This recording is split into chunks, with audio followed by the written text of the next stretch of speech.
Hi, I'm Elizabeth, and we today women are allowed to fight in frontline combat, but my partner and I would like to suggest that the policy should be reversed so that women are not allowed to serve in frontline combat.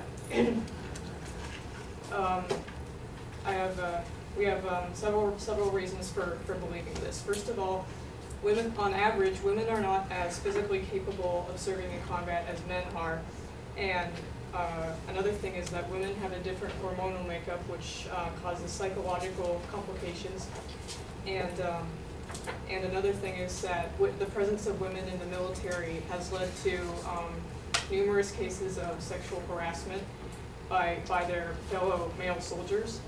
And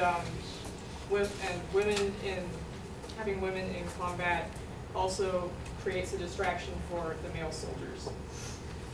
So we would like to suggest that removing women from the military would increase the military's efficiency and the focus among the soldiers. So there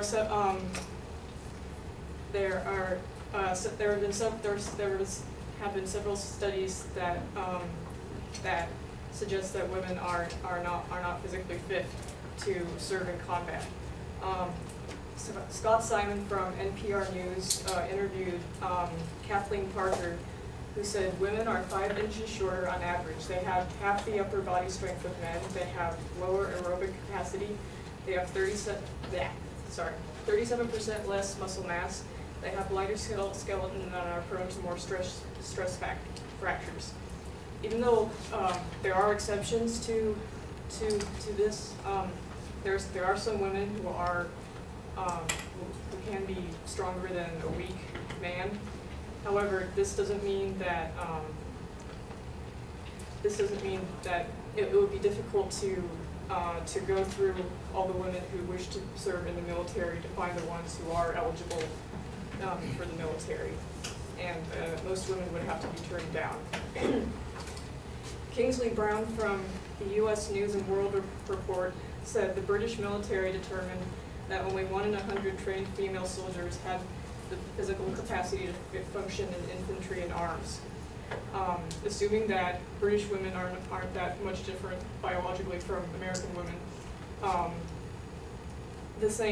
there would be very few women who would have the capacity to serve as well as the men in the military. So the second point, that women have a different hormonal makeup than men, which causes psychological complications. In the same interview Scott Simon conducted with Kathleen Parker, Parker said men have about 10 times the amount of testosterone. That's the hormone that feeds libido and aggression. Aggression is very important in combat because it drives, it serves as a motivational stimulant for combat, and also in an editorial in the National Observer, there's a study that said men, despite their more aggressive disposition, often have difficulty in bringing themselves to shoot or bayonet individual enemy troops. It may be expected that this reluctance would be magnified greatly in the case of a normal woman. Again, there may be exceptions. There may be women who tend to be more aggressive than some men. However, the fact still remains that that psychologically women are less prone to violence than men, and so they may not be as effective in combat as men. And because there are fewer women who are capable of serving well in combat, it would take time and effort to go through the women to find those who can. The third point is that the presence of women in the military has created an environment of sexual harassment. According to Michelle Norris and Gloria Hillard from the NPR News, the most predominant type of assault is acquaintance or date rape, which in the military is termed offender-known rape. So the women are not being assaulted by the enemy, they are being assaulted by their own fellow soldiers. And it's like Abraham Lincoln said, a house divided against itself cannot stand. So if the troops can't really trust each other and work together, then that makes for a less effective military.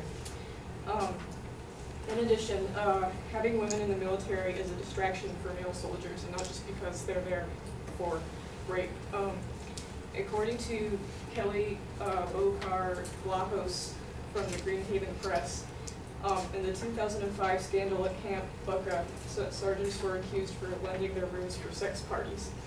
A military that engages in sex parties is not as efficient as a military that does not have a lot of sex parties. And in addition, Kingsley Brown from the U.S. News and World Report stated that combat units are intensely cooperative and placing a scarce resource, women, within them creates disruptive competition. So,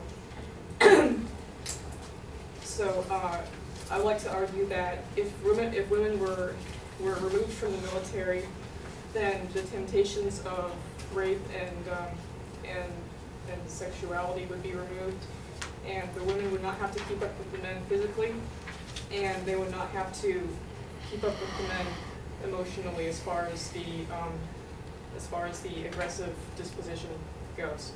Thank you.